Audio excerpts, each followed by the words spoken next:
دوست نہیں رکھتا۔ جن مسلمانوں سے خواہ مخواہ لڑائی کی جاتی ہے ان کو اجازت ہے کہ وہ بھی لڑیں، کیونکہ ان پر ظلم ہو رہا ہے، اور اللہ ان کی مدد کرے گا، وہ یقیناً ان کی مدد پر قادر ہے۔ یہ وہ لوگ ہیں کہ اپنے گھروں سے ناحق نکال دیے گئے، انہوں نے کچھ قصور نہیں کیا، ہاں یہ کہتے ہیں کہ ہمارا پروردگار اللہ ہے۔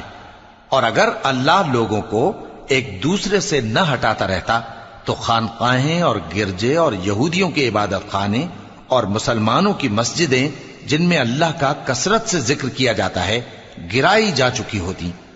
اور جو شخص اللہ کی مدد کرتا ہے اللہ اس کی ضرور مدد کرتا ہے، بے شک اللہ توانا ہے، غالب ہے۔ یہ وہ لوگ ہیں کہ اگر ہم ان کو ملک میں حکومت دے دیں تو نماز قائم کریں اور زکوٰۃ ادا کریں اور نیک کام کرنے کا حکم دیں اور برے کاموں سے منع کریں، اور سب کاموں کا انجام اللہ ہی کے اختیار میں ہے۔